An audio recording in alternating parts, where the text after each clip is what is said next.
lá? Bom, então, a gente está ainda naquela nossa caminhada, né, de chegar na supersimetria pela supersimetria local, pela supergravidade. Então, na aula passada, nós fizemos quer dizer, o que a gente está tentando aqui é colecionar possíveis razões para se convencer de que a supersimetria ela está mais inerente ao espaço-tempo do que aparentemente se mostra em geral, né, quando se introduz a supersimetria pela simetria global, como uma possibilidade de unificar, evadindo o teorema de Coleman-Manzula. Então, nós estamos adotando esse ponto de vista. Na aula passada, então, nós mostramos que, na verdade, né, aquilo que a gente chama de que aparece, né, como sendo a supersimetria local, que é a supergravidade, ela se fecha, né, ela pode ser gerada, ela pode gerar, ela se liga, né, na verdade, a uma álgebra conforme, a um grupo conforme.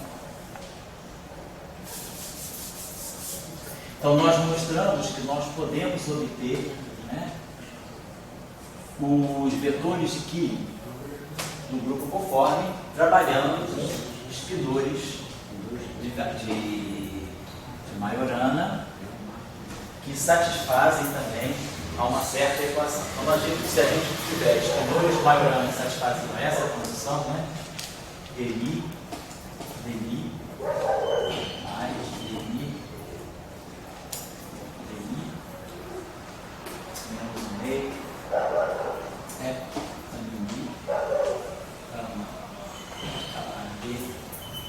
atuando em epsilon igual a zero. Então, esses objetos aqui, naturalmente, eu posso formar um objeto cilíndrico formado a partir de dois espinores que satisfaçam essa condição, com essa estrutura aqui, epsilon 1 barrado, epsilon 2, e esse vetor aqui satisfaz, né, a condição de mix mais mix menos meio delta mi igual a zero, onde esse psi aqui, com essa condição, ele deixa invariante a estrutura de cone de luz do espaço-tempo. Eu acho que os fatores estão certinhos, meio por eles. Então, a gente mostrava que esse parâmetro aqui, que dá todas as 15 transformações do grupo conforme, ele pode ser gerado a partir de uma estrutura dos espinores, né, locais, dependentes da posição. A gente viu o museu da dependência desses espinores, que satisfaçam a essa condição aqui. Então, esses espinores locais, a gente estava querendo dar um sentido. O que significa uma transformação de simetria com um espinor de Majorana dependente da posição? Então, nós vemos que essa simetria ela é fundamental para a gente resolver o problema do modo de spin-meio que aparece no campo de Hareda-Schrödinger. Então, a gente quis nós começamos por aí. A gente estudou o campo de Hareda-Schrödinger, estudou a representação do spin 3 meios do grupo de Lorentz, mas não estudamos ainda o campo de Hareda-Schrödinger. Mas a gente sabe que o campo de Hareda-Schrödinger tem spin 3 meios, fica na representação meio 1 mais 1 meio. Para resolver o problema dos spins meio, a gente introduz uma supersimetria local, que é o que a gente chama de supergravidade, e aí o parâmetro é um parâmetro Majorana local. A gente quis ver quais são as possíveis repercussões de um parâmetro espinorial local. Na primeira aula, a gente viu que a gente podia gerar transformações que misturavam fêmeas com bóson, e nessa segunda discussão, a gente viu que, na verdade, tem uma estrutura do grupo conforme por trás. Eu gostaria de a gente, assim, talvez, assim, aprofundar um pouquinho nessa discussão pelo seguinte, porque toda a nossa discussão, a gente sai do espaço de Minkowski. Então, nós estamos no espaço de Minkowski, vamos dizer, quadridimensional. Então, nesse espaço de Minkowski. O que tem de importante aqui nesse espaço de Minkowski, né, quando a gente define a estrutura de causalidade, é a estrutura de cones de luz. E aí a gente já fez aquela pergunta, que eu vou repassar aqui, qual é o grupo de transformações mais geral que deixa invariante a estrutura de cones de luz. Se eu quiser S2, né? S2 igual a zero. de transformações genéricas vai em ds' ao quadrado igual a zero. Então, a gente imaginando que a gente vai fazer transformações desse tipo, né? X' vai ser o x', vai ser o x' mais x de x. Então, para gerar essa condição aí, que é ds2, né? ds' ao quadrado igual a ds2 igual a zero, a gente ganha, né? A condição que a gente ganha daqui é mi x' dx kappa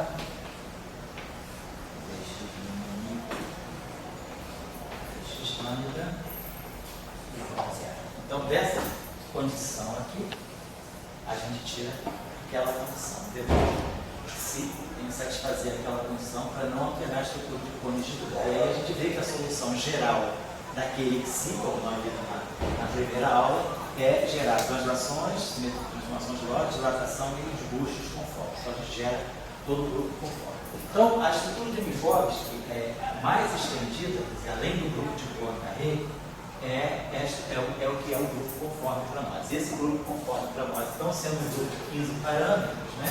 Esse XI, ele, na verdade, é o vetor de Kirchner associado a esse grupo SO24. E aí o que a gente está querendo chamar a atenção, esse aqui é o grupo conforme, e aí a gente está querendo dizer que essa simetria aqui, ela está intrinsecamente ligada à supersimetria. E a supersimetria, então, a gente consegue mostrar que uma transformação local espinorial, ela pode gerar essas transformações aqui. Então, de uma certa maneira, a gente mostra que existe uma estrutura mais fundamental que a estrutura conforme, que suporta, né, que está por trás da estrutura de fonte do espaço-tempo. Essa que é a ideia que a gente quer levantar. Então, acreditando, né, na estrutura conforme do espaço de Minkowski, a gente sabe que deveria ter uma estrutura de supersimetria por trás. Bom, então, na aula passada, a gente mostrou essa relação entre o grupo conforme e as transformações de simetria. A questão que nós vamos levantar agora é que nós temos, então, um parâmetro genérico, parâmetro espinorial de Majorana. Para nós, esse objeto aqui é Majorana em 4 dimensões. Eu acho que não preciso mostrar, assim, mas quem quiser fazer como exercício só para treinar, se nós estivermos em dúvida, só para fazer transpassar esse exemplo aí, se nós tivermos em 3 dimensões espaciais, né, espaço-temporais, perdão, D igual a 1 mais 2, então, quer dizer, o nosso espaço, o nosso grupo de Lorentz é o SO12. E aí, ao SO12, nós acrescentamos as translações em 1 mais 2. Então, com isso aqui, a gente ganha o nosso Poincaré 1,2. Jogando em cima do Poincaré, acrescentando as dilatações e acrescentando os bustos conformes, que seguem a mesma estrutura, né? Acrescentando as transformações que a gente chama de bustos conformes. Então a gente vai ter esse grupo aqui que tem 3 parâmetros, 3 e 3, 6. Poincaré então tem 6 parâmetros, né? 3 bustos de Lorentz, né? SO3. São 2 bustos de Lorentz, uma rotação SO3, SO2, 3 parâmetros, mais os 3 parâmetros de translação espaço-temporal, 6, mais a dilatação, 7, mais o kappa-mi, 10, mais 3 parâmetros. Então, a gente tem um grupo de 10 parâmetros. Então, o que é o nosso grupo conforme de 10 parâmetros? Ele é o SO22. SO223. Então, sempre que a gente tiver no espaço-tempo de dimensão 1, quando eu tiver no espaço-tempo, tipo Minkowski, se eu tiver um T, se eu tiver T direções espaciais, T direções temporais e T dimensões espaciais, o grupo conforme a gente sai do grupo de Lorentz, isso aqui é Lorentz. Então a gente sai do grupo de Lorentz, acrescenta as translações, acrescenta as dilatações e acrescenta os boosts conformes e a gente chega no grupo conforme associado àquele espaço-tempo de Minkowski PQ. Se eu tomo espaço de Minkowski do tipo PQ, T direções temporais, vou até chamar de TS, para ficar bem claro. T direções temporais e S direções espaciais. Então o grupo de Lorentz associado é o SOTS e o grupo conforme associado é o SOT mais 1, S mais 1. A gente acrescenta uma direção temporal e uma direção espacial. Então é por isso que o SO13 vira SO24. O SO12 vira o SO23. A gente acrescenta. Então esse aqui é o grupo conforme das três dimensões. Em três dimensões espaço-temporais, nós podemos definir espinores de Majorana. Então, essa construção que é feita aí, que a gente fez aí, a gente pode fazer também, se quiser, refazer a mesma construção, mostrar que nós podemos escrever todas as transformações conforme o grupo SO23 em termos dos espinores de Majorana locais. Aqui uma observação interessante também é que esse grupo aqui, quer dizer, sempre o grupo conforme, né, que é um grupo SOT mais 1. Eu estou sempre no espaço aqui, TS, né, que é o grupo conforme associado, é T mais 1, TS mais 1. Esse grupo aqui, se a gente pensar qual é a relação dele também com o grupo de antidecíclico, né? Então, por exemplo, se eu estou, e nesse caso aqui, eu tenho T mais S dimensões, né? A dimensão nesse caso aqui dele é T mais S. Né?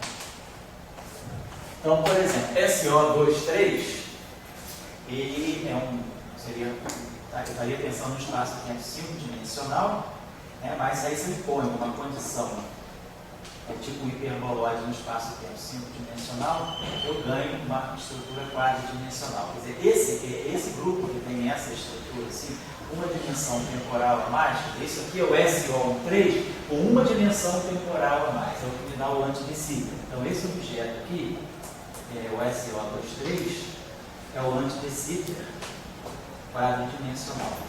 O meu espaço Minkowski é SO13, é um Minkowski quadridimensional.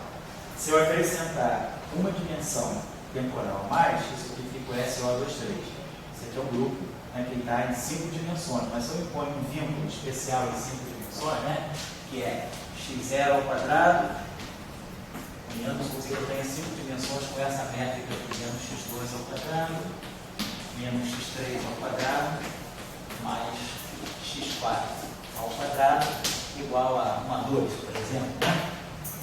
Então, isso era um espaço-tempo 5-dimensional com a métrica 2, 3. Porém, essa estrutura aí é um hiperboloide quadridimensional nesse espaço-tempo 5-dimensional. Esse espaço aqui é o antidecíclico. O grupo de isometria dele é o SO23. Então, esse grupo SO, T mais 1, S mais 1, que é o grupo conforme de TS dimensões, ele na verdade é conforme para o espaço de Minkowski TS. Mas ao mesmo tempo, ele é um grupo de isometria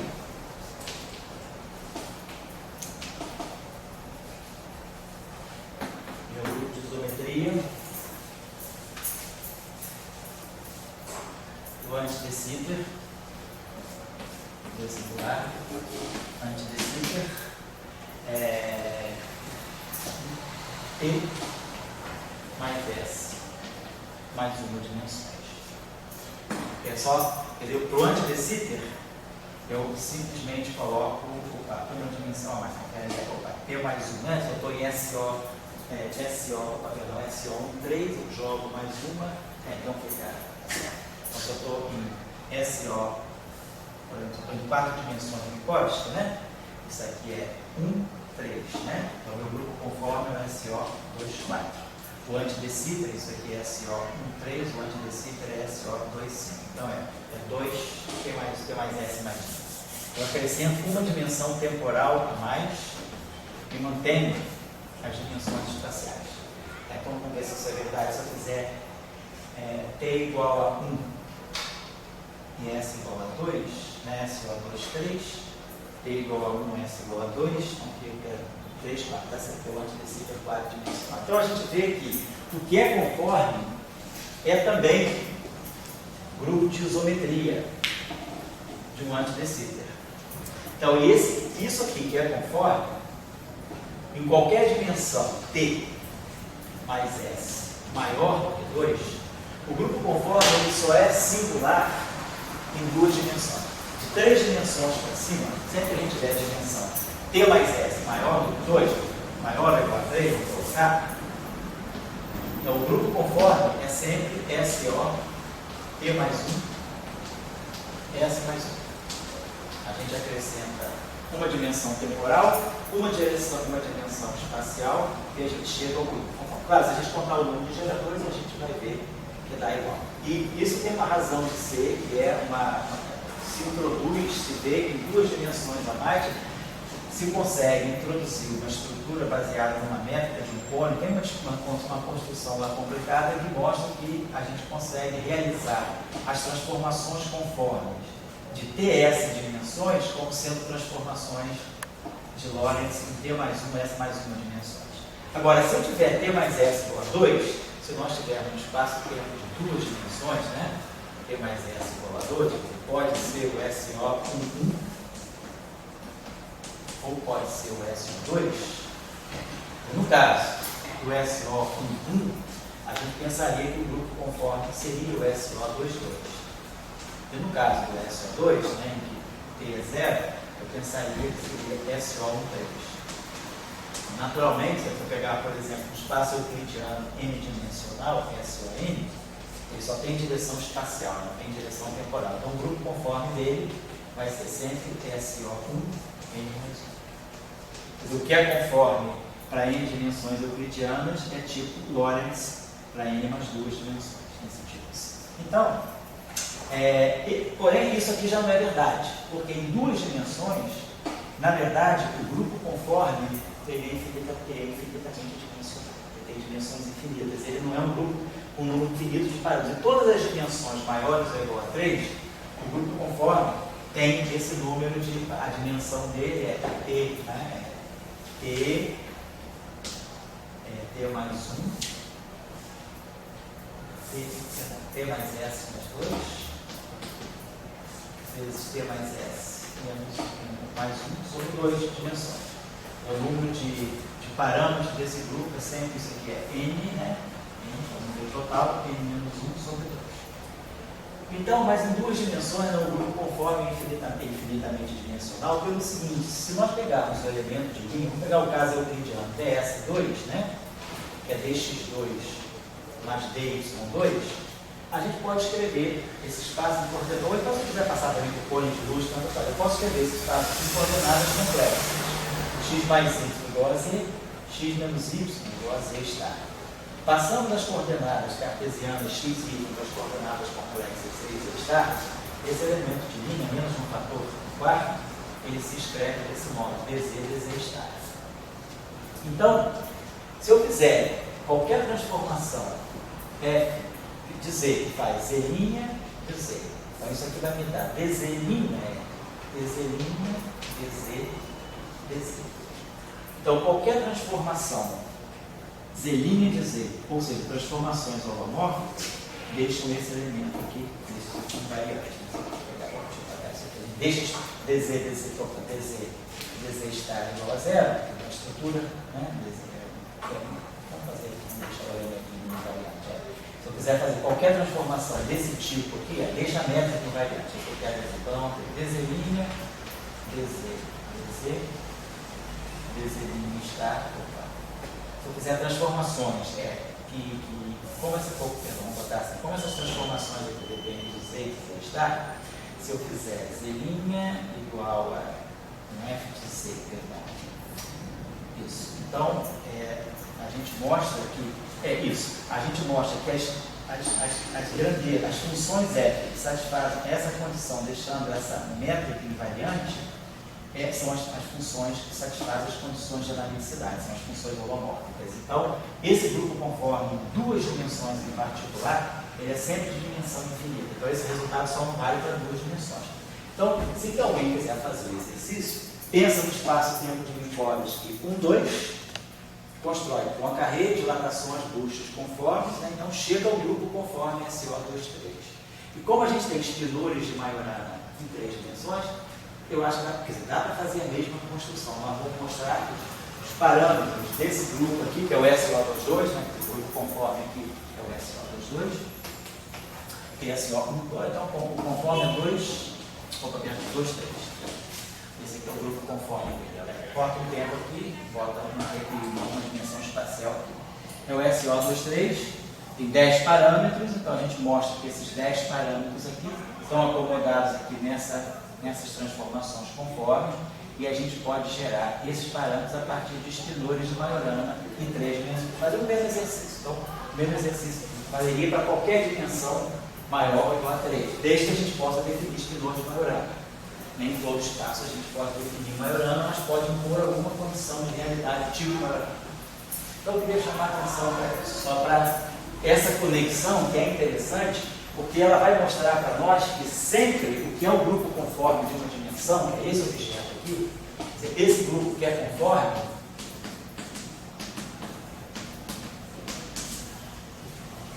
ele sempre vai ser também um grupo de antidecível. Então, ao mesmo tempo que ele é conforme com o espaço, ele é antidecível para o outro. Então, isso mostra que a supersimetria que está por trás desse grupo conforme aqui, ela deve estar também ligada a esse grupo, a esse espaço de antidecível, que tem esse grupo aqui como grupo de isometria. Então, a supersimetria, vamos dizer, ela fica numa posição chave, né? Quer dizer, a supersimetria ela está ligada a esse grupo aqui, simetria local, e ao mesmo tempo, esse grupo aqui, ele está ligado, ele é o grupo de isometria de um ADS. Então esse cara aqui, como a gente tinha colocado aqui, um ADS P mais S, mais 1. Então essa supersimetria, ela está por trás também desse espaço de antidecível. E isso aí vai ser importante na supergravidade, porque a gente vai mostrar que sempre as soluções das equações de campo da supergravidade, elas vão introduzir um espaço de antidecível e não um espaço de Minkowski. Então a gente vai entender que a razão está por trás dessa conexão que a gente faz aqui. Bom, e aí, na aula passada a gente estabeleceu essas relações aí, e aí a gente vai buscar agora, temos uma simetria, então como nós colocamos, uma simetria gerada por um parâmetro espinorial. Então vamos voltar agora para a nossa discussão em 4 dimensões, como foi o caso da aula passada, D igual a 3 mais 1. E vamos trabalhar com geradores espinoriais de Majorana. Então, a nossa ideia, nós já entendemos da primeira aula que esse parâmetro aqui a gente vai ter que fazer uma ligação entre graus de liberdade fermiônicos e graus de liberdade bosônicos. A pergunta que a gente se faz é: qual é a estrutura, qual é o multiplete mínimo de uma simetria com essas características? Quer dizer, qual é o multiplete mínimo desta simetria? É uma simetria, um parâmetro fermiônico e um parâmetro de Majorana. Então nós sabemos que, sendo os pilores de Majorana, essas grandezas imediatamente aqui são zero. Epsilon barrado, epsilon, parâmetro de Majorana anticomutante, né? Epsilon barrado da maioria é igual a zero, e epsilon barrado, sigma mini, epsilon é igual a zero. As grandezas, né? Esses lineares aqui, epsilon barrado, epsilon barrado, gama sigma, epsilon, e epsilon barrado, gama mini. Então, o epsilon, esses são, em princípio, todos diferentes de zero. Então a pergunta é, se eu quiser fazer transformações, como a gente já tinha colocado, né, na primeira aula, de transformações de supersimetria, então eu teria o parâmetro da supersimetria e os geradores, né, isso aqui atuando, como esse parâmetro aqui é fermiônico, eu vou ter que necessariamente ter desse lado aqui objetos fermiônicos, obedecendo sempre aquela ligação que nós pensamos. A simetria ela é a exponencial de geradores, né, de parâmetros, geradores atuando aqui em campo. Então, devido, né, ao caráter, né, desse parâmetro fermiônico aqui, esse campo tem que ser fermiônico para reproduzir do lado direito do bosão. Então, o que a gente pode ver é que, como a partir dos ferros de Majorana, né, a partir de um ferro de Majorana, nós podemos gerar uma estrutura escalar, podemos gerar uma estrutura pseudo-escalar,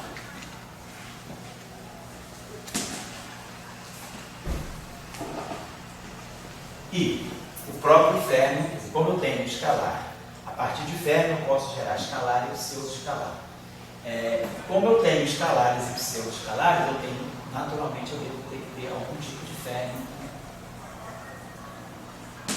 Então, tudo indica que o múltiplo mínimo que nós podemos admitir para essa simetria seria um múltiplo formado por um escalar, vamos chamar de A, um pseudo-escalar e um ferro de Majorana.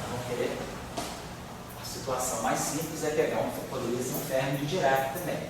Mas vamos pegar um ferro de Majorana, porque o parâmetro é Majorana, então a gente pode trabalhar com o ferro de Majorana e campos escalares aqui, e pseudo-escalares que sejam reais. Então, para nós, vamos imaginar que o escalar e o pseudo-escalar são reais, e esse ferro aqui é Majorana também. Então, tudo indica que a gente pode implementar uma transformação de supersimetria em cima desses objetos aqui. Então, a construção, vamos dizer, ainda, né, sem entrar em detalhes do que é a supersimetria, a gente já está começando a construir a teoria de grupo dela. O que poderia ser uma estrutura de múltiplos que se transforma sob supersimetria. Deixa eu botar aqui a representação que a gente tem interessante, que é assim, deixa eu botar aqui. Então a ideia é, então nós vamos imaginar, se eu pegar um escalar, claro, a variação de supersimetria dele vai ter que depender do ferro. Então, a gente sabe que vai poder construir um escalar a partir do ferro através desse modo aqui. E epsilon barrado psi. Em 4 dimensões, só para ver que depende da conversão, tem ou não. Esse aqui, 4 dimensões, quer dizer, quando tem 2 espinores de Majorana, constante, isso aqui é a mesma coisa que psi barrado, psi c barrado epsilon, né? Epsilon c. Se esses objetos são Majorana, isso aqui é verdade. Agora, se esses objetos aqui, como eles são anticonstantes, isso aqui é epsilon barrado psi.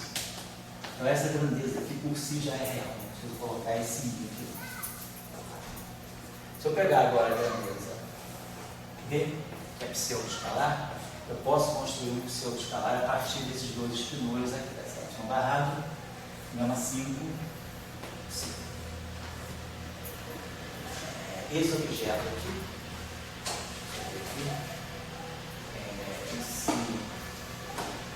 esse objeto aqui, se eu fizer o conjugado complexo dele, psi barrado, dele, psi barrado, gama 5 barrado menos gama 5, epsilon barrado é. Então, isso aqui é só estou tirando o conjugado aqui. Se eles são para espinores em geral, isso aqui é a mesma coisa que menos epsilon c barrado, gama 5 psi c. Como eles são Majorana, fica valendo isso aqui. Então, o conjugado complexo, esse objeto aqui, esse então aqui, eu preciso colocar um. Esse objeto aqui seria para espinores de Majorana, esse objeto aqui é anticonstante, esse objeto é puramente imaginário. Então, a gente coloca esse i aqui. E aí a gente vai construir um delta psi em função desse A e desse B. Então, a gente já tinha mais ou menos feito isso na primeira aula, né? Só trabalhando com o real e o maioral. Estou introduzindo agora o pseudo-escalar, que é possível também, mas a questão que nós tínhamos levantado na primeira aula era já, primeiro, a dimensionalidade. Então, como esse campo fermiônico, a gente espera que ele tenha dimensão de massa 3 meios, e esse objeto aqui tem dimensão 1, o parâmetro espinorial de supersimetria deve ter dimensão menos meio. Então, eu quero construir um objeto aqui que tenha dimensão 3 meios, a partir de um objeto fermiônico, que tem dimensão meio, e a partir de campos que tenham dimensão 1. Então, nós precisamos introduzir uma derivada. Então, a regra certa que a gente viu na primeira aula era isso aqui, DI, tá? Menos gama 5 B, derivada desses campos aqui, gama I, epsilon. Olha, esse objeto aqui tem as propriedades certas, define o espinor de Majorana. Então, esse objeto aqui é Majorana, então essa combinação toda aqui é Majorana e é fermiônica, tá certo? E tem as dimensões corretas, 3 meios, 1, 2 com menos meios, 3 meios, tá certo? E aí a gente pode, vamos acrescentar agora, esse termo aqui é interessante, que é nulo, esse termo que eu vou colocar mais um dado, vamos ver o que é esse dado aqui, A menos gama 5B, gama mi, dmi epsilon. Então, se o parâmetro é local, então essas posso implementar a supersimetria, dizer que esse conjunto aqui se transforma como um multiplet, aqui colocando um parâmetro dado, que não precisa, é um parâmetro real, que a gente chama de peso da representação. E com essas transformações aqui, a gente vê que a gente pode, um campo se transforma no outro, e a gente pode fechar a álgebra da supersimetria. Só que pode-se mostrar uma outra coisa importante, que é, se nós observarmos bem, nós, com 2 campos escalares, nós já sabemos um pouco lá em geral das teorias de campo, que a gente pode dar uma descrição para campos escalares, usando também, quando a gente quer introduzir parâmetros físicos como massa, a gente pode introduzir em associação com os campos escalares de Glenn-Gordon e Cipropari, chamados campos auxiliares. Vou colocar só uma discussão aqui, que é assim. Esse cálculo eu não vou fazer, só quero mostrar para vocês o seguinte. Se nós pegarmos, como a gente tinha falado nas primeiras aulas, se nós pegarmos um comutador de 2 transformações de supersimetria,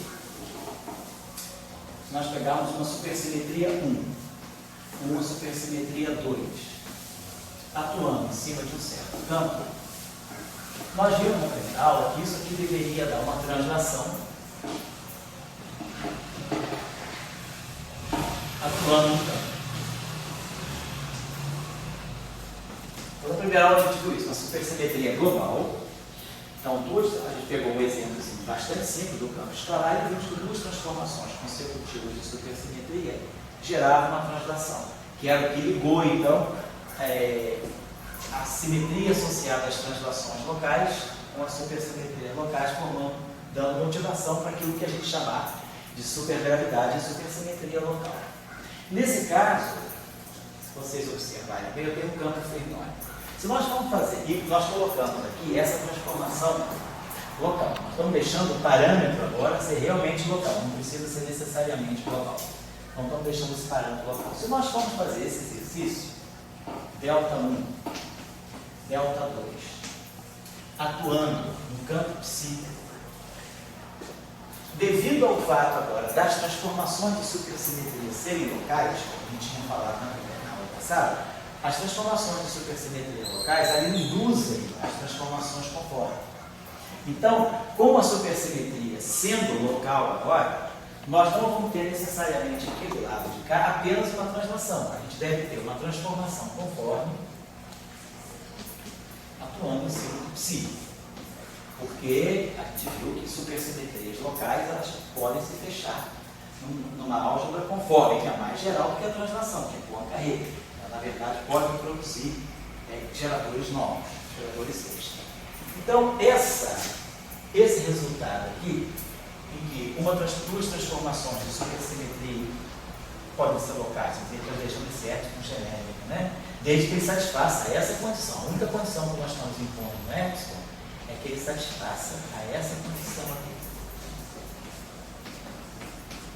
Que é a condição que tem que satisfazer para poder gerar as simetrias de transformações conformes. Então, se o parâmetro epsilon satisfaz a essa condição e eu imponho um computador de 2 transformações de supersimetria em cima do psi, nós não ganhamos, fazendo esse cálculo, detalhadamente o computador, nós vamos ver que nós vamos ganhar algo aqui que não é zero. Vamos ganhar uma contribuição aqui que vai ser a equação de Dirac, vai ser algo desse tipo. I, gama mi, dmi, psi. Então a gente ganha um termo novo aqui, um termo extra.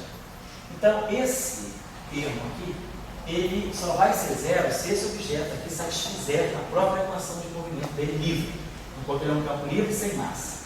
Então isso aqui seria zero. Então o que a gente diz é que a álgebra da supersimetria está se fechando só com um shell. Eu preciso usar informação sobre as equações de campo para poder garantir que essa álgebra se feche no grupo por fora. Mas a gente sabe que quando a gente vai numa teoria clássica, tudo bem. Meu campo é clássico, ele satisfaz a equação de movimento, eu posso pôr essa condição. Se eu vou quantizar, então agora eu vou trabalhar com campos quânticos, ou prevenção quântica da teoria, eu vou querer trabalhar com campos que, em princípio, não sabe dizer, em princípio não, os campos são flutuações que não satisfazem a equação de movimento.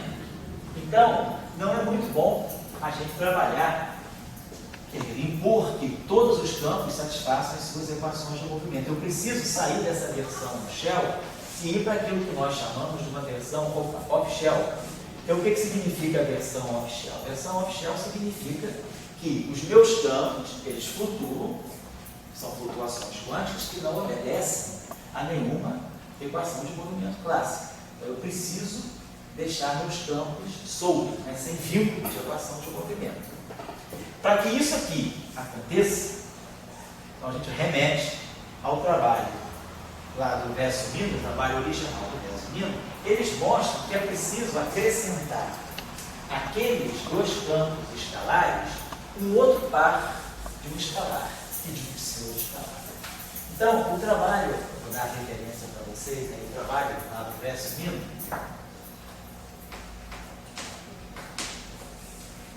nós estamos ainda tentando entender o que essa simetria está dizendo para nós. Então, esse trabalho do verso mino, ele é um núcleo físico B.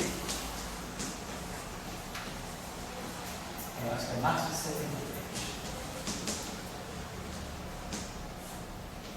E fala de Supergate Transformation.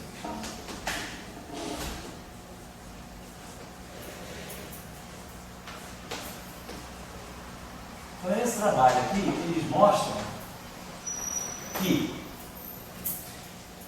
para poder deixar esses campos completamente livres, né, de uma vinculação a equações clássicas de movimento, e para que eu possa realizar o fechamento da álgebra de supersimetria local em transformações conformes, é necessário acrescentar um outro par de um campo escalar F e de um campo pseudo-escalar G. E com a introdução deles, a transformação do psi passa a ganhar dois termos. Um termo é o próprio escalar é F vezes epsilon, e o outro termo é gama 5 epsilon vezes G. Então, esses dois termos novos aqui são acrescentados à transformação do psi, já que eu introduzi FG. Com isso aqui, nós vamos garantir que o comutador de duas supersimetrias em cima do psi, do A e do B é uma transformação conforme. Mas para isso eu também preciso definir quem são as transformações. Já que eu introduzi dois campos novos, então o nosso chamado supermultiplete, ele saiu de A, B, psi, que seria a chamada formulação on-shell, onde eu preciso vincular esses campos às equações de movimento clássico. Eu passo para a formulação off-shell, onde aparecem AB, psi e FG. Então, essa aqui é a chamada formulação off-shell. É por isso que esse multiplete é chamado multiplete de verso mínimo, porque ele foi primeiro construído nesse trabalho de verso mínimo. No trabalho posterior, quando a gente começar a fazer supersimetria no superespaço, nós vamos ver que essa construção é imediata, porque o que o Salange e o Nassadir fizeram no trabalho de superespaço e supercampos foi sistematizar a introdução das transformações de supersimetria. E aí a gente não precisa ficar buscando, vamos dizer, praticamente construir com base mais em teoria de grupo as transformações. O Romarinho do superespaço ele já dá direto tudo para nós. Então nós vamos entender isso mais claramente depois. Mas é só que ele está querendo ver a origem, né? Como é que a gente pode ir tirando essas coisas do próprio espaço-tempo. Então, é a própria, vamos dizer, a própria teoria de representações dessa supersimetria local que vai me dando a estrutura de múltiplex. E aí o F e o G têm a seguinte lei de transformação. Delta F, ele é I, epsilon barrado, gama mi, elipse, mais I, e aí aquele parâmetro W, que é o chamado peso weight, W menos meio, dmi, epsilon barrado, gama mi, e o delta G, I, epsilon barrado, gama acima, gama mi, elipse,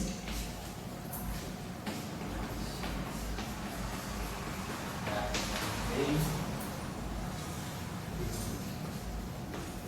barrado, gama acima, gama mi. Claro, se o epsilon for um parâmetro constante, esses termos aqui não tem, nem aquele termo lá, tem os termos de W. Os termos de W eles acompanham sempre o parâmetro em situação de não ser constante. Tá?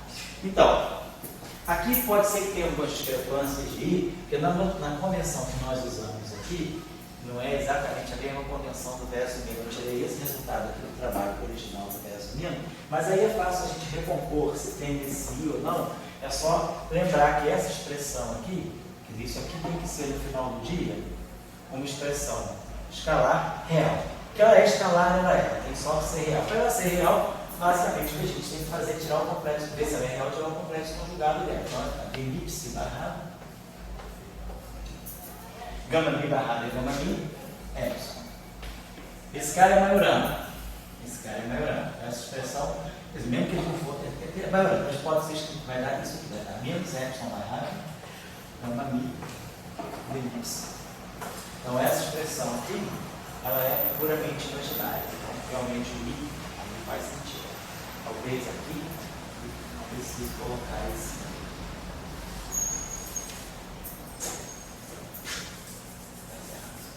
No trabalho do Desmino, eu tenho menos dois dados, porque eles trabalham com a métrica menos, mais, nós trabalhamos com a métrica mais, menos. E com isso a gente tem relações de realidade diferentes. É só por causa disso. Bom, então essa é a estrutura que a gente tem, que vai dar o que para nós seria o múltiplex mínimo da supersimetria. Então, deixa eu colocar isso aqui. Poder só. Bom, então, observe uma outra coisa aqui. Se esse psi representar um campo de Dirac livre, sem massa, pela equação de campo, olha, isso aqui é zero, isso aqui é zero. Então, de novo, se eu usar a equação de campo do psi, esse objeto aqui é zero. Esses termos aqui, eles sobrevivem no caso do epsilon ser local. Então, se nós estivermos falando de uma simetria global, onde isso aqui é zero, e os meus campos estão no shell, então realmente eu paro aqui. Então, eu não preciso colocar nem o F nem o G. Então, eu posso clicar aqui. Agora, se eu tiver off-shell, então eu preciso colocar o F e o G para que introduz o F e o G. Essa é a observação que a gente vai fazer. Então, a gente vê que realmente isso aqui aparece diretamente ligado à equação de Dirac, para o psi livre, e sem massa. Nós até agora não estamos colocando massa em lugar nenhum. Tudo para a gente é só, a gente está na pura teoria de grupo, só é uma representação dessa nova simetria que nós estamos estudando. Então, é uma representação que nós estamos realizando num chamado supermultiplate com dois escalares, dois pseudo-escalares e um termo de maiorana. É pura teoria de representações. Nós não colocamos nenhuma grande ano, não colocamos nada aqui.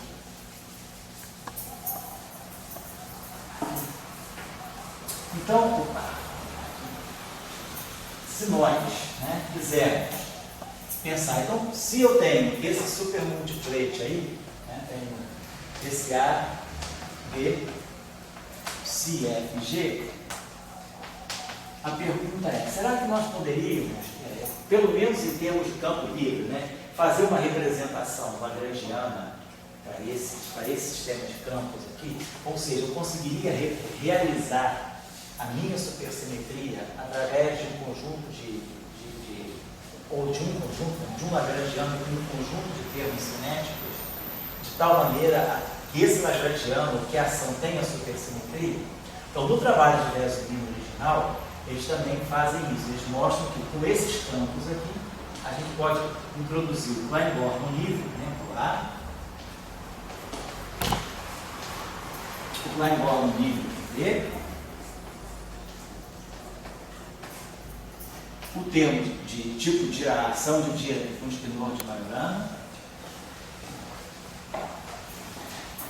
e o F e o G, devido à dimensionalidade deles, eles aparecem sem derivada e aparecem como o que a gente chama de campos auxiliares.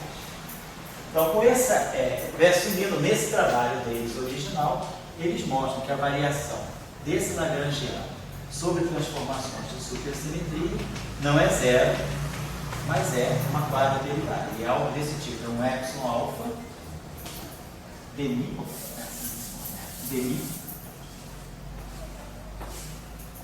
um epsilon barrado J. Isso é como se eu tivesse aqui uma corrente, né, de natureza exteriorial, uma corrente J, ou seja, isso aqui é demi barrado alfa J de alfa. Então eu tenho uma corrente, né? Uma corrente de natureza fermiônica. Então, isso aqui também está mostrando. Eu não acho que isso aqui seja muito importante a esse ponto do curso, porque a gente só está dando uma motivação para ver como é que esses objetos podem aparecer no espaço-tempo. Quando a gente fizer a formulação em superespaço, isso tudo vai sair automaticamente. Então, isso aqui eu só estou colocando a título assim, de construção de um raciocínio para nós.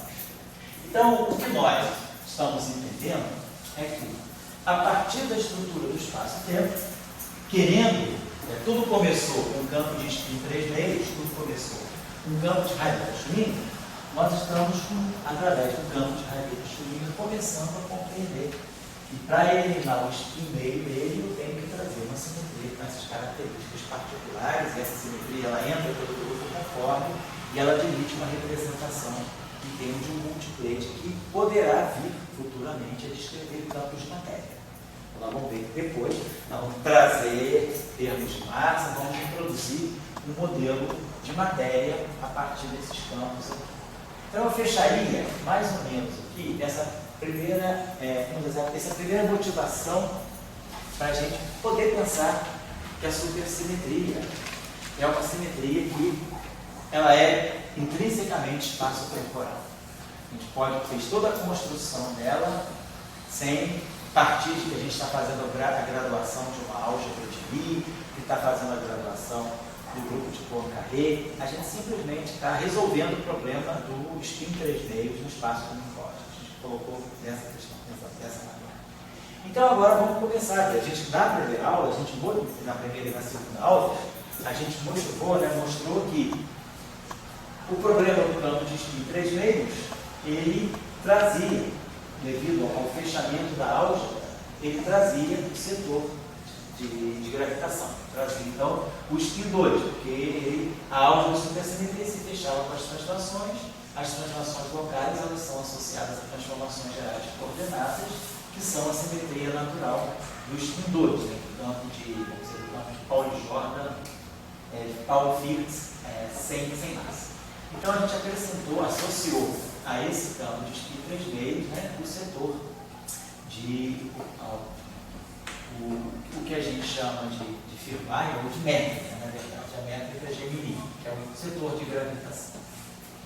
Então, para nós agora vai ser interessante estudar um pouco como é que fica a propagação de um campo de spin 3 meios, para a gente poder entender que realmente aquela simetria espinorial ela elimina o setor de spin meio indesejado do campo de spin 3 meios. Então, nós vemos que esse campo aqui, ele tem as duas componentes de spin. Ele é 1 meio, né? Então ele tem meio, na verdade ele é 0, 1 meio, 1 meio e na meio 3 meios. Então a gente propôs que aquela transformação psi linha mi alfa epsilon alfa mais d epsilon alfa, nós propusemos que essa transformação aqui devesse dar conta desses dois estilos meio.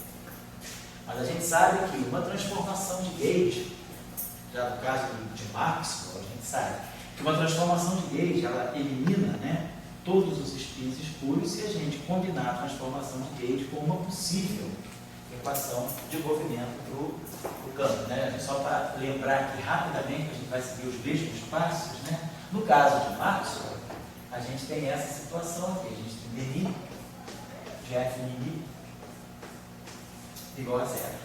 Então, a gente introduz basicamente essa equação aqui, ela então mostra um lambertiano do ami mais dmi. Então, isso aqui é essa equação para nós. Então, nós sabemos que a transformação de Gauge desse campo aqui me permite escolher dmi ami igual a zero.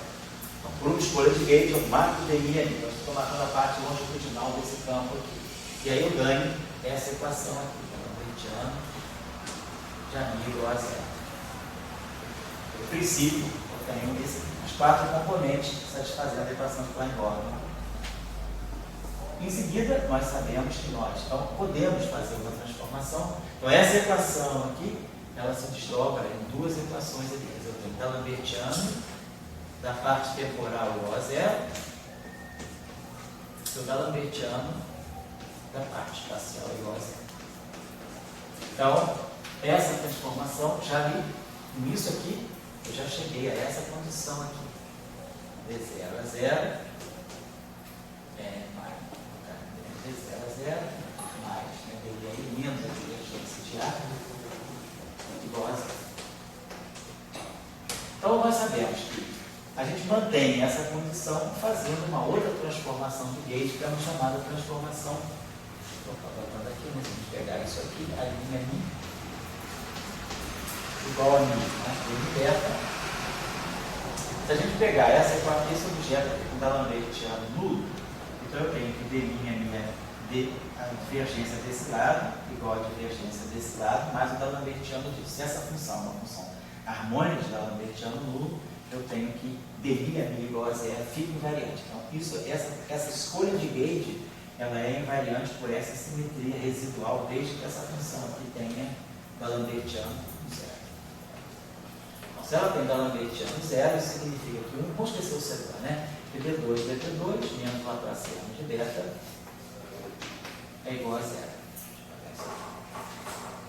Então, essa transformação aqui, ela me dá a linha zero igual a zero mais ddt de beta.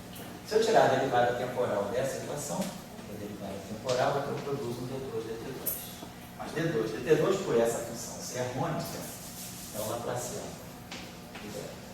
Então, nós podemos escolher beta de tal maneira que eu, por uma transformação de Gauge, mate essa dependência. Eu posso sempre pegar ddt igual a zero por causa dessa transformação de Gauge. Se o ddt do zero é a zero por causa dessa transformação de Gauge, isso aqui é zero, eu fico a divergência de A igual a zero.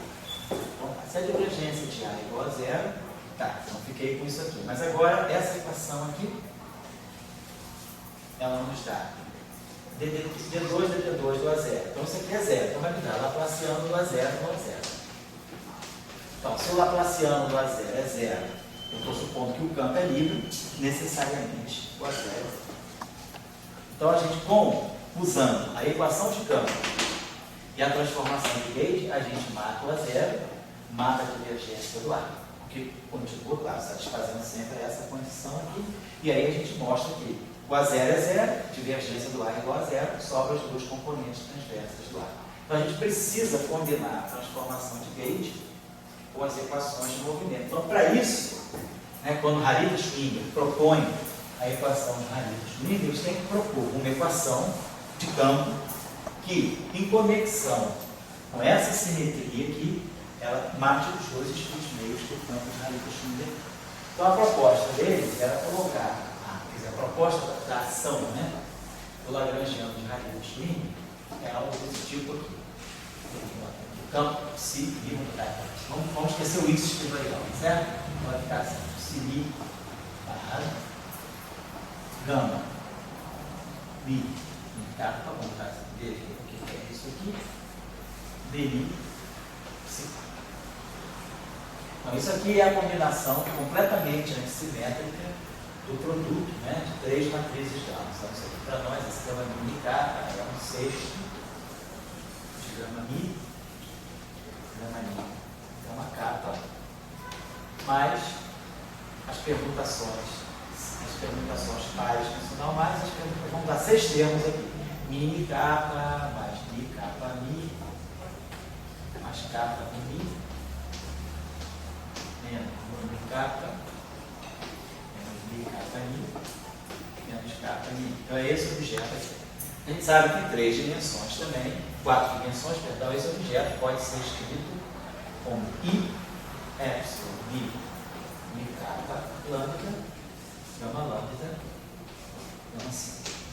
Então, isso é uma propriedade das 4 dimensões. Então, esse Lagrangiano também, às vezes ele aparece dessa forma, substituindo gama mi kappa por esse epsilon. Então, essa é a estrutura da ação que a Halitta-Schmieder propõe. A gente tem que ver que essa ação combinada com essa transformação de Gauge elimina, né, os spins escuros. Então, a proposta de uma equação campo de massa nula, né, para a Halitta-Schmieder é essa. Bom, quem quiser, tiver qualquer dúvida da álgebra dessas matrizes gama, todos esses índices, o Luiz tem todas as relações derivadas aí dessa ideia. Então, a equação de campo de Halitta-Schmieder, fazendo o princípio variacional, ela assume essa forma, vamos botar assim, gama mi kappa, mi psi kappa igual a zero. Só fazer variar em relação a psi barrado, né?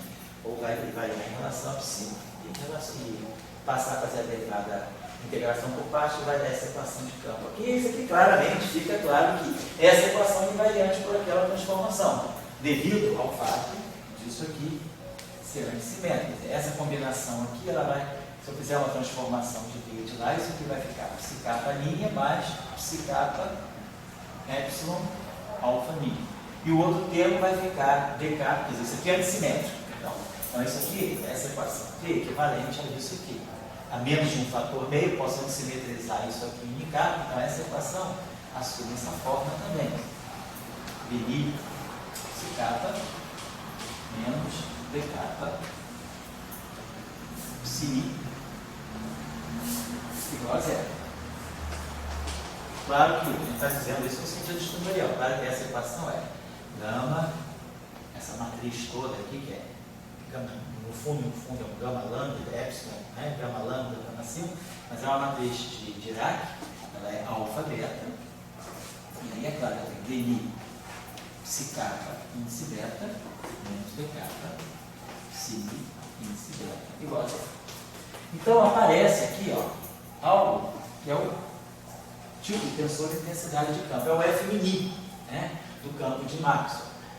Essa equação também ela vai depender de uma espécie de um field strength, só que escritorial, que é invariante por aquela transformação. Então, essa é uma maneira que a gente tem de colocar essa equação. A gente pode melhorar essa equação de uma outra forma. A gente pode também escrever essa equação lembrando de uma propriedade aqui, né, que tem entre as matrizes gama. Se nós pegarmos essa relação aqui, a gente pode escrever isso aqui. Se a gente pegar o produto de 3 matrizes gama, gama mi, vezes gama mi, vezes gama kappa, a gente mostra, acho que o Luiz mostrou lá também, né, na tese dele, que a gente pode escrever isso aqui como sendo gama mini kappa antissimetrizado, mais eta mini gama kappa, mais eta mini kappa menos eta mini kappa. É uma relação desse tipo. A gente mostra, pode ser que tenha fatores, se é uma relação desse tipo, eu mostro que o produto de 3 matrizes gama pode ser escrito dessa forma, mas esse objeto, esse termo aqui é simples, ele é I, epsilon, mini kappa, lambda, gama lambda, gama 5. Então, basicamente, o produto de 3 matrizes gama pode sempre ser expandido no produto de matrizes de gama simples, né, e uma aquele termino lá com gama simples. Vamos colocar. Então, se eu pegar aquela relação, então eu posso pegar essa relação aqui e, outra coisa, eu posso, por outro lado, eu posso escrever essa relação aqui desse modo. Isso aqui eu posso simetrizar e antissimetrizar. Gama ni, gama kappa, mais gama kappa, gama ni sobre 2, gama ni, gama kappa, menos gama kappa, gama ni sobre 2. Então, esse termo aqui eu posso escrever como sendo eta ni kappa, que é a parte simétrica, e a parte antissimétrica seria mais o meio do comutador, que eu vou chamar desse gama ni kappa. Então eu quebrei o produto de duas matrizes gama numa parte simétrica, que dá o anticomutador, e uma parte antissimétrica, que dá o comutador, que são os geradores das rotações. Então, isso dá das transformações de lógica. Então, essa relação aqui, eu posso também usar, então eu uso essa relação aqui, aí eu posso escrever então aqui, gama mi kappa, mas se eu quiser escrever essa relação aqui, eu posso escrever aqui gama mi kappa, aí eu vou produzir um gama mi kappa, gama mi. Então, essa relação aqui, ela me dá que gama mi kappa pode ser escrito como sendo gama mi kappa mais eta mini gama kappa menos, isso aqui tem que ser assimétrico de kappa, né? Assimétrico menos eta mi. Então, quer dizer, usando coisas desse tipo, a gente mostra que esse produto aqui completamente simetrizado, ele pode ser escrito como esse produto e isso aqui. Então, por que eu estou dando essa relação? Vamos colocar essa relação na equação de Hariri-Schmidt. É essa equação aqui, originalmente. Então, se a gente coloca essa equação aqui, isso aqui vai produzir para a gente. Vamos desacoplar aqui um gama mi e aqui um gama ni kappa. E aqui um dni psi kappa menos um d kappa psi ni. Só usando aquilo lá, vou recompor aquilo ali, segundo aquele estudar, vai me produzir mais um eta mini gama kappa dni psi kappa menos d kappa psi ni e menos um eta mi kappa, que é isso aqui, mi kappa gama ni. Psi kappa,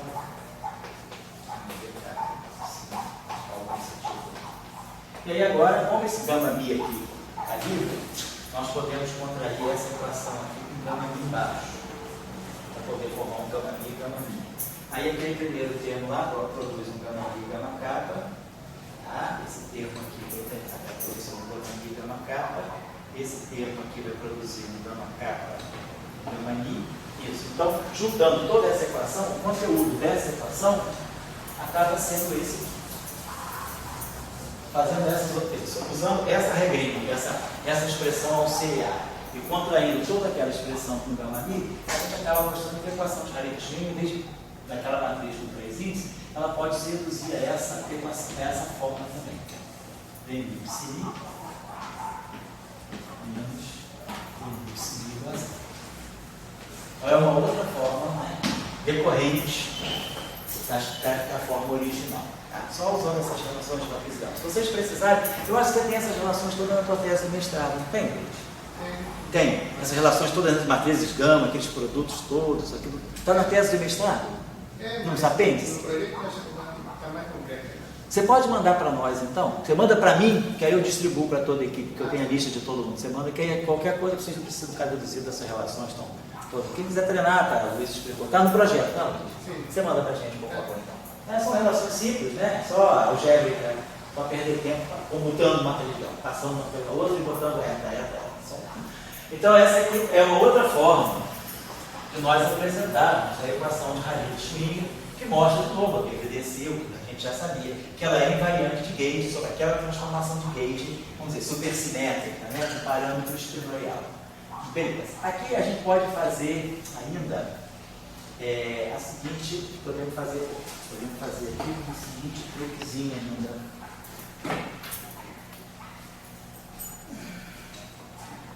Acho que a gente pode pegar aqui, pegando aquela equação lá, deixa eu ver lá se a gente pegar, talvez fazer uma outra coisinha aqui. Essa equação aqui, ela é gama mi. Essa equação aqui, deixa eu só escrever aqui da seguinte maneira. Isso aqui é gama mi, modelo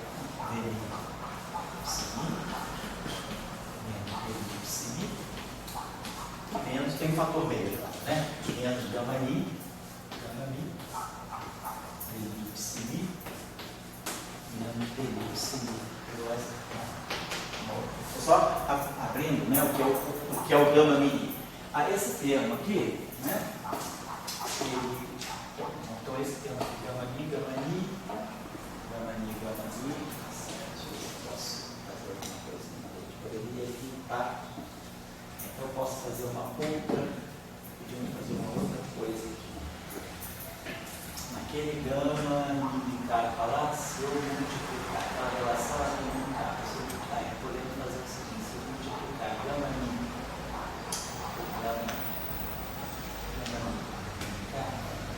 se eu uso aquela relação,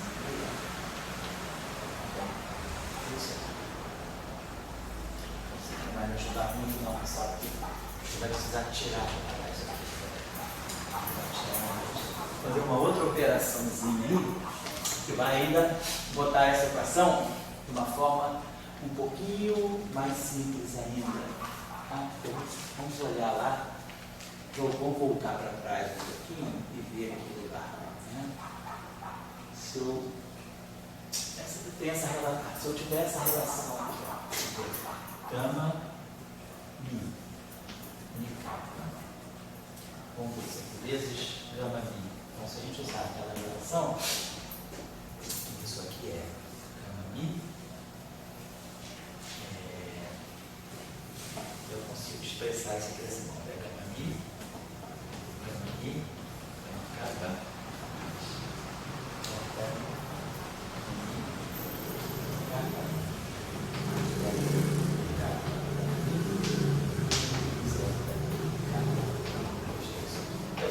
escrever aquela relação desse modo. Então, isso aqui produz o fator 4.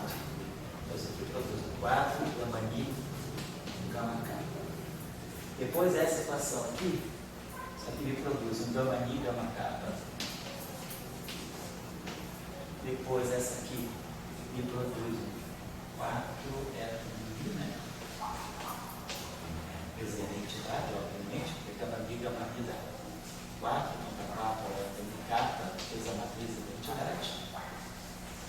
E esse aqui me dá menos gama k, gama mi. Isso? Então fica gama mi, gama k, gama mi, gama k, gama mi. Essa relação, tem que pegar essa relação exata para não fazer confusão. Deixa eu dar uma mensagem rapidinho, quero só, porque tem. Eu acho que estou botando um pouquinho na mão. Tem essa relação lá na